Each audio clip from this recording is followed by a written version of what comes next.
हाँ, एक और वाक्य बताना चाहूंगी। जब ये आई थी तो इन्होंने कहा सर मैं फीस नहीं दूंगी, मैं रैंक दूंगी आपको, ऐसा था क्या? यस सर, सर ने बोला है। फिर फीस के लिए सर ने कार्ड मंगाया, उस पर साइन किए कि लो आपका रिजल्ट बस अच्छा आना चाहिए।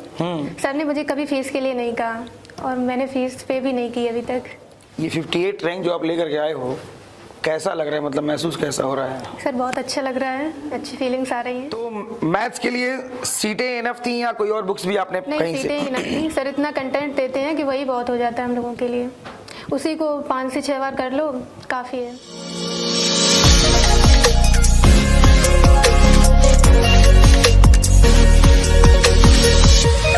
हेलो फ्रेंड्स, मैं आलोक सिंह और आज एक मुलाकात में हमारे साथ हैं शैलजा त्रिपाठी, जिन्होंने ऑल इंडिया रैंक जीडी में 58 रैंक सिक्योर किया इन्होंने। तो पहले तो मैं आप स्टूडेंट को अपने बधाई देना चाहता हूं। Thank you sir. और इस बच्चे से मैं बात करूंगा कि इन्होंने किस तरह से प्रिपरेशन किया और उस प्रिपरेशन में उन्होंने कितना कितना टाइम किस किस सब्जेक्ट को दिया, कि कब आई और कब इन्होंने सारी चीजों को मगअप करना स्टार्ट किया। ठीक है, चलिए हम बात करते हैं। तो शैलजा बेटा, कांग्रेट्स अंकल को भी। Thank you sir. तो बेटा आपने रैंक 58 सिक्योर किया है। Yes sir. मैथ्स जैसा कि मैं देख पा रहा हूं 25 में 24, रीजनिंग में 25 में 23, हिंदी में 23 और जीएस जैसा कि 17 नंबर। ठीक है, बढ़िया है, कोई दिक्कत नहीं है। तो बेटा एक चीज बताइए, तो आप कानपुर कब आए? 2020 में। 2020 में आए। उसके बाद बेटा आपने दस्तक ज्वाइन किया। Yes sir. पाठक सर से मिले। Yes sir. ओके, तो जब आप मिले पाठक सर से तो कैसा आपको महसूस हुआ कि नहीं यार यहाँ पे हम एडमिशन ले रहे हैं, हमारा ड्रीम जो है हमारे पास सीजीएल का, एसएससी जीडी का या यूपीएसआई का फॉर्म भरना होगा? नहीं सर, मेरी एज नहीं थी। अच्छा, एज नहीं थी, ठीक है। तो पाठक सर से मिलने के बाद आपको यहाँ का ऐसा क्या लगा कि नहीं यार एडमिशन लेना चाहिए? सर पाठक सर का नेचर मुझे अच्छा लगा। वो मतलब बच्चों को पढ़ाने के साथ साथ उन्हें मोटिवेट भी करते हैं कि बच्चों को ये करना चाहिए। जैसे कोई बच्चा डरता है कि हमसे ये नहीं होगा, तो सर उसे समझाते हैं कि आप ये कर सकते हो, आपको कोशिश करनी चाहिए। इसलिए मुझे बेटर लगा यहाँ। अच्छा, तो ये 58 रैंक जो आप लेकर के आए हो, कैसा लग रहा है, मतलब महसूस कैसा हो रहा है? सर बहुत अच्छा लग रहा है, अच्छी फीलिंग्स आ रही हैं। अच्छी फीलिंग्स तो आनी चाहिए। 58 रैंक है ऑल इंडिया। Yes sir. घर में सब लोग बहुत खुश हैं। अंकल तो साथ में हमारे हैं। और घर पे कौन कौन है आपके? मम्मी है, दीदी है, भैया है। अच्छा, गुड। तो अंकल कभी इन्होंने शैतानी करी, मतलब कभी करती ही नहीं करती हैं? नहीं, ऐसा नहीं। ऐसा नहीं करती हैं? नहीं, शैतानी कभी नहीं। अच्छा अच्छा, शैतानी नहीं करती हैं। अच्छा, पढ़ाई घर पे करती थी, मतलब कितने घंटे? पढ़ाई जो है इनका जो है रूटीन बहुत अच्छा है। पढ़ने के लिए हमें खुद मना करना पड़ता था कि बेटा थोड़ा रेस्ट करो। हाँ, रात में पूरा रात जगोगी, फिर हमने कहा प्रॉब्लम आ सकती है।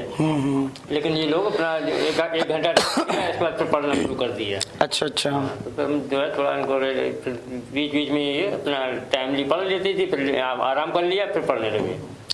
तो अंकल वैसे आप क्या करते हैं? हम खेती करते हैं, किसान। खेती। आप देख पा रहे हैं ना, जो लोग ये सोचते हो कि जो व्यक्ति खेती करता है, जो व्यक्ति गांव में रहता है, उसके बच्चे कुछ नहीं कर पाते, ये गलत धारणा है। ये गलत धारणा इसलिए है क्योंकि जो व्यक्ति सफल होता है ना, उसके लिए कोई भी प्रॉब्लम उसके आगे खड़ी हो ही नहीं सकती है। एक लाइन मैं आपसे कहना चाहूंगा कि बाधाएं जब आती हैं कायर को ही दहलाती हैं, सूरमा नहीं विचलित होते, क्षण एक नहीं धीरज खोते, विघ्नों को गले लगाते हैं, कांटों में राह बनाते हैं। ये लाइन इस बच्चे पर बिल्कुल सही बैठ रही है। सफल होने के लिए आपके अंदर का डिटर्मिनेशन मायने रखता है। हम आज दुनिया भर के आदर्श की बातें सुनते हैं और क्लास में सुनते हैं, बाहर भूल जाते हैं। विवेकानंद ने ये किया, स्वामी दयानंद ने वो किया, महात्मा गांधी ने ये किया, बाहर जाने के बाद सब भूल जाते हैं। हमारे अंदर की फ्लेम जलती रहनी चाहिए। चलिए हम बात करेंगे शैलजा से। तो मैथमेटिक्स के लिए कितने घंटे दिए बेटा आपने? सर मैंने 4 से 5 घंटे। 4 से 5 घंटे, एनफ टाइम, बहुत ज्यादा टाइम वो दिख रहा है हमें यहाँ पर। Yes sir. क्योंकि 24 नंबर मतलब विकास पाठक जी बैठे हुए हैं यहाँ पे, यस है ना? Yes sir. अच्छा, तो मैथ्स के लिए सीटें इनफ थी या कोई और बुक्स भी आपने नहीं, कहीं सीटें से? ही नहीं सर, इतना कंटेंट देते हैं कि वही बहुत हो जाता है हम लोगों के लिए। उसी को 5 से 6 बार कर लो काफ़ी है। ओके, सीटें इनफ हैं, जैसा कि बच्चा बता रहा है हमको ये कि सीटें इनफ हैं। क्लास में जो सीटें दी जाती हैं, अगर आप उसको रिवाइज करते हैं तो आपके एग्जाम के पॉइंट ऑफ व्यू से बहुत बेनिफिट करता है। और एग्जाम के समय में जो क्लास के लेक्चर्स होते हैं, जो क्लास की सीटों के रिवीजन होते हैं, वो आपके सामने आने लगते हैं। तो शैलजा से ही बात हम जारी रखेंगे, थोड़ा टाइम अभी और देंगे इनको, भी हम हमारे पास टाइम है। अंकल से थोड़ा कुछ पूछते हैं। तो अंकल, ये केवल पढ़ती थी, घर का कुछ काम भी करती हैं? काम भी करा और काम किया है। हाँ जी। पढ़ाई के साथ साथ इन्होंने जो है पूरा काम किया है। और हमारे यहाँ खेती होती है, तो हम लोग खेती पे जो है काम करने गए तो वहाँ नाश्ता जो है भिजवाया, कोई है तो अपना दे आती थी वहीं पे। अच्छा, मतलब बच्ची बहुत आज्ञाकारी है और बहुत अच्छी है। संस्कार अच्छे दिए हैं अंकल ने, और बहुत अच्छे संस्कार दिए हैं। आप जो स्टूडेंट्स देख रही हैं या जो लोग देख रहे हैं, वो ये जरूर देख लें, खासकर गर्ल्स देख लें, कि ये जो सोना होता है ना, मतलब उसकी पहचान आग में ही होती है, और इस बच्चे ने उसको आज साबित किया है। जो लोग यहाँ आने के बाद पढ़ाई भूल करके सेकेंडरी जो में लग जाते हैं, उनके लिए ये बच्ची आइकॉन है।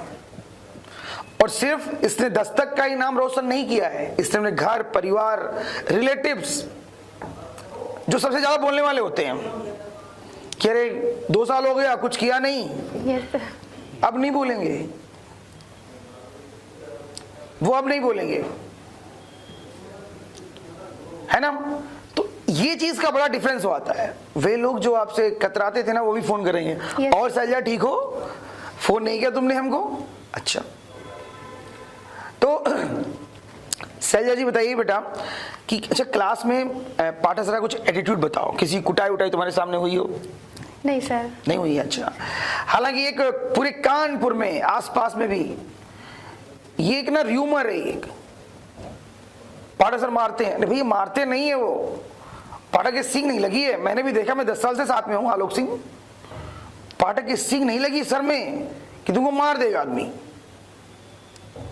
सींग अगर लगी हुई तो हमें जरूर पहले दिखती, वो दिखी क्या किसी को? नहीं दिखी किसी को। भाई अगर आप क्लास में वर्क नहीं करोगे पूरे तरीके से, आप मन से नहीं पढ़ोगे, आप क्वेश्चंस नहीं करोगे आप, तो ऑब्वियस है कि पिटाई लगेगी। और आज उसी का नतीजा है कि इस बच्चे ने इतना अच्छा रैंक सिक्योर किया है।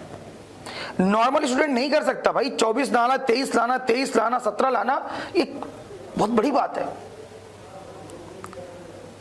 तो चलिए, मैथमेटिक्स की बात तो हम कर चुके।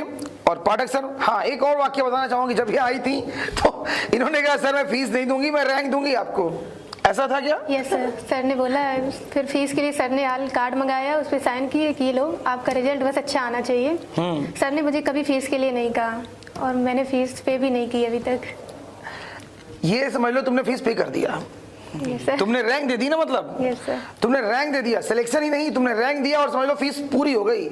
मैथ की हो गई पूरी, साथ में कहो जीएस की भी पूरी हो जाएगी, यस सर। है ना? क्योंकि जीएस मैं ही पढ़ाता हूँ, ठीक है। हालांकि इन बच्चों ने मुझसे ज्यादा पढ़ा नहीं है कुछ, बट फिर भी मैं अगर जब भी मौका मिलेगा मैं गाइड करूंगा। मैं सब पे बात करूंगा कि किसको क्या क्या पढ़ना चाहिए और कितना टाइम देना चाहिए, ठीक है। तो बेटा रीजनिंग के लिए थोड़ी बता दो, रीजनिंग के लिए क्या स्ट्रेटजी रहती है बेटे? रीजनिंग ऑनलाइन पढ़ी है, तो बस वही। कितने घंटे पढ़ने चाहिए बच्चे? रीजनिंग बस 1 से 2 घंटे काफ़ी है। 2 घंटे रीजनिंग को मैं दे दिया, ठीक है। हिंदी के लिए बच्चा? हिंदी तो बस 1 घंटे काफ़ी है, बहुत मोस्टली 1 घंटे, मतलब इनके अकॉर्डिंग, तुम्हारे अकॉर्डिंग नहीं। जिनको नहीं आती 2-3 घंटे दो, सर। ठीक है। जीएस को मैं बाद में से हमेशा लेकर के आता हूँ कि मैं स्वयं ही पढ़ाता हूँ, और मुझे पता है कि स्टूडेंट जीएस 1 लाइनर पढ़ते हैं। बेटा 1 लाइनर नहीं आती है। 1 लाइनर में नहीं होता है। आपको एक बार प्रॉपर पढ़ना पड़ेगा, थ्योरी पढ़ना पड़ेगा, उसके बाद आप क्वेश्चन करोगे तो होगा। और मैं एक चीज हमेशा कहता हूँ कि जब भी आप जीएस पढ़ो तो एक बार थ्योरी पढ़ लो कायदे से, फिर आप उसे क्वेश्चन वगैरह सॉल्व करो। प्रैक्टिस करनी पड़ेगी आपको, इसकी भी प्रैक्टिस करने और रिवीजन करना पड़ेगा। जब टाइम मिले 10 मिनट रिवीजन कर लो, आधे घंटे कर लो, 20 मिनट कर लो, करते रहो। तो मैं सैजा से पूछूंगा बेटा, जीएस के लिए क्या स्ट्रेटजी अपनाएं? जीएस मैंने हर चीज़ की मतलब पॉलिटी, हिस्ट्री, ज्योग्राफी सब की एक बार थ्योरी कंप्लीट की। Good, very good, nice. हाँ बोलो बेटा, बोलो। इसके बाद लूसेंट की जो वन लाइनर आती है वो मैंने लगाई है। थ्योरी पढ़ने के बाद सारी चीजें हैं, यस सर। ठीक है ना। और मैं लूसेंट को कभी पढ़ने के लिए कहता ही नहीं हूँ, यस सर। मैं हमेशा मना करता हूँ लूसेंट मत पढ़ो। पढ़ना तब कोई चीज जब तुम्हारी थ्योरी तैयार हो जाए ना, तब तुम कुछ ही पढ़ लो, तब तुम्हारा कॉन्सेप्ट खराब नहीं होगा। Yes sir. ये जितनी भी ऑनलाइन किताबें हैं ना, ये कॉन्सेप्ट खराब करती हैं। Yes sir. हाँ, लेकिन जब तुम थ्योरी पढ़े होगे तब तुम करोगे, कोई दिक्कत नहीं। अच्छा, कितने घंटे जीएस को पढ़ने बेटा पर डे? फिर भी जीएस को मैं काफ़ी टाइम देती थी, 3 से 4 घंटे, और मैं सुबह उठ के जीएस ही रिवीजन करती थी। भाई तुम लोगों को डराओ मत यार। सैजा कह रही है कि भाई जीएस को 3 से 4 घंटे देती है। अगर मैं बोलूंगा क्लास में तो लड़का कह रहे सर कैसे बात कर रहे हैं आप। हाँ ठीक है, मैं सैजा से थोड़ा सा जरूर सहमत हूं कि जिन आपको अगर थ्योरी पढ़ना है तो स्टार्टिंग में इतना टाइम देना ही पड़ता यस है, सर। ठीक है। तो आप कम से कम, अगर आप थ्योरी आपने कंप्लीट की हुई है तो आप कम से कम 2 आवर्स आप जीएस को दीजिए, कोई दिक्कत नहीं, लेकिन रिवीजन में रहिए। अच्छा, तो सैजा ने इतनी सारी चीजें की, रैंकिंग्स ये चली हमारे पास, इन्होंने 58 रैंक लेके आई, कानपुर देहात से हैं, बताना तो भूल ही गया मैं आपसे, है ना। और कहाँ से बेटा? फरीदपुर निटर्रा। फरीदपुर निटर्रा एक प्लेस है कानपुर देहात से, ठीक है। तो अच्छा बताओ बेटा कि आगे क्या विचार है करने का? सर मैं आगे सीजीएल की तैयारी करना चाहती हूँ। सीजीएल? Yes sir. बच्चा हमारा सीजीएल की तैयारी करना चाहता है और इसके लिए न्यू दस्तक क्लासेस, समझ गए ना आप, यस सर। कि दरवाजे हमेशा खुले हैं। यहाँ पर जीएस, मैथमेटिक्स, रीजनिंग और इंग्लिश, जो चारों सब्जेक्ट आते हैं वो सारी चीज़ें इसको प्रोवाइड होंगी, ठीक है ना, क्योंकि हमें एक और रैंक चाहिए सीजीएल में, यस सर। है ना। हम भी बोल रहे हैं कि इनमें, इन चारों में से कोई फीस नहीं ले रहा है, ठीक है, और एक रैंक और चाहिए भाई, तो करना पड़ेगा। यस सर, बिल्कुल। और अब तो एज हो गई, यूपीएसआई भी दे सकते हैं आप। Yes sir. हाँ गुड। अब की हम लोगों ने यूपीएसआई में कम से कम 20 सिलेक्शन दिए थे, तो 50, लेकिन कट ऑफ इतनी ज्यादा हो गई कि फाइनल सिलेक्शन उन्होंने 20 दिए हैं, ठीक है। और हम चाहेंगे इस बार जो पोस्ट है उसमें सैजा का एक और नाम हो और वो अच्छे तरीके से तैयारी करें। तो अंकल से हम एक और चीज पूछेंगे, तो अंकल ये बात बताइए कि और भी जो भाई बहन हैं, जो बच्चे, वो लोग क्या कर रहे हैं अभी? पढ़ रहे हैं अभी। ऐसे छोटा भाई है, भाई छोटा है, वो भी यहीं आपके यहाँ पढ़ रहा है। अच्छा पढ़ रहा है, अच्छा हमसे कभी मिला नहीं होगा। क्या नाम है? ऋषभ। अच्छा, ओके। और लोग? बड़ी बहन है, अच्छा, उसकी शादी हो गई। अच्छा, यानी पूरी फैमिली मतलब पढ़ाई में भी लगी हुई है और खेती। भारत तो किसानों का देश ही कहा जाता है, अगर इसको हटा दे तो भारत बचता ही कहाँ है। भारत एक कृषि प्रधान देश है और आज हम जो कुछ भी हैं वो सब हम कृषि के माध्यम से ही हैं। तो यहां पर हम बात थोड़ी सी और करेंगे। सैजा, स्टूडेंट्स के लिए क्या कहना चाहोगे आप? यही कहूँगी कि आप अपनी पढ़ाई को कभी ब्रेक मत दीजिए। मतलब घर में परिस्थितियाँ सबके विपरीत आती हैं, बस उन परिस्थितियों लड़ के आपको आगे बढ़ना है। पढ़ते रहिए और आगे बढ़ते रहिए। एक लाइन मैं हमेशा कहता हूँ कि पीसा जाता जब इच्छुदंड, इच्छु मतलब गन्ना, पीसा जाता जब इच्छुदंड, झरती रस की धारा प्रचंड, मेहंदी जब सहती है प्रहार, बनती लल्लाओं का सिंगार, जब पुष्प पिरोए जाते हैं हम उनको गले लगाते हैं, वसुधा का नेता कौन हुआ, भूखंड विजेता कौन हुआ, अतुलित यश क्रेता कौन हुआ, जिसने न कभी आराम किया, विघ्नों में रहकर नाम किया, विघ्नों में रहकर नाम किया। जब विघ्न सामने आते हैं सोते से हमें जगाते हैं, तन को मरोड़ते हैं पल पल, मन को झंझोड़ते हैं पल पल, सतपथ की ओर लगाकर ही जाते हैं हमें जगाकर ही। तो थैंक यू सो मच। आज एक मुलाकात में शैलजा त्रिपाठी के साथ और उनके पिताजी थे। एक मुलाकात में फिर हम मिलेंगे किसी ऐसे स्टूडेंट के साथ में। तब तक के लिए थैंक यू, नमस्कार।